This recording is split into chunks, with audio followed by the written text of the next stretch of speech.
250F Maserati was perhaps the classic car of the 50s, and of course the best exponent of driving the 250F Maserati was Fangio. Then it was a sport. We were friends, you know, I mean, good buddies and so on. We would go shopping together, we'd eat meals together, we'd chase the same crumpet and all that sort of stuff. It was a fun thing. The race is on.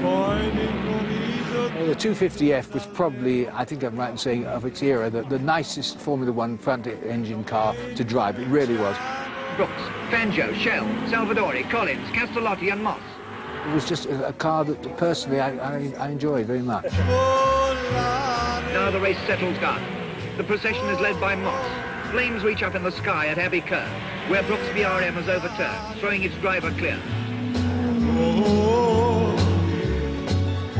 2008 sees the 60th anniversary of the first ever Formula One Grand Prix here at historic Silverstone. We've gathered together this amazing collection of 6 Formula One cars, one representing each decade, and we're going to drive them. They're all runners.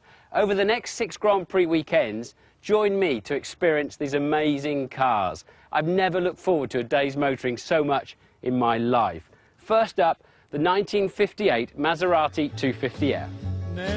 Pioneering drivers sat astride these works of art with no seatbelts. An exciting but dangerous era where death was an acceptable risk for the glory. It was the last of the 250Fs, designed by the factory, completed outside of the factory by Colotti.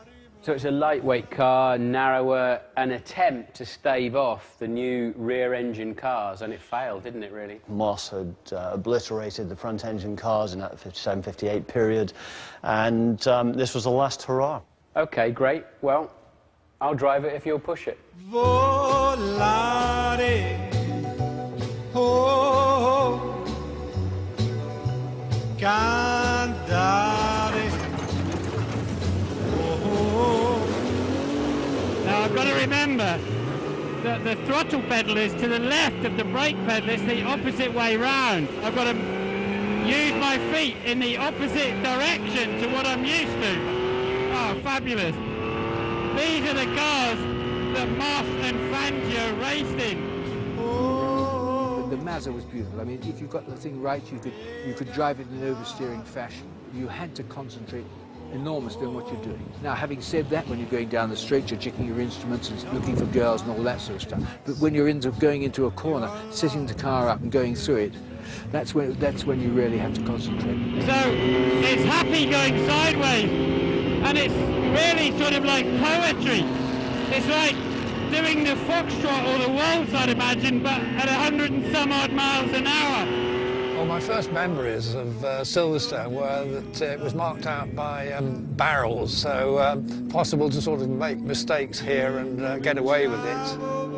Throw it in! Oh, yeah, look at that! Yeah, baby! Love all that! What wonderful acceleration! Absolutely fabulous! So quickly filled spins. I've got the hang of the gear shift now. Fabulous. Moss and Fangio, though, didn't have runoff areas and gravel traps. They had trees and spectators standing on the side of the track. And the track was bumpy. I don't know how they used to go along at 170 miles an hour. Just absolutely incredible. No wonder my happy heart sings. Your love is given me.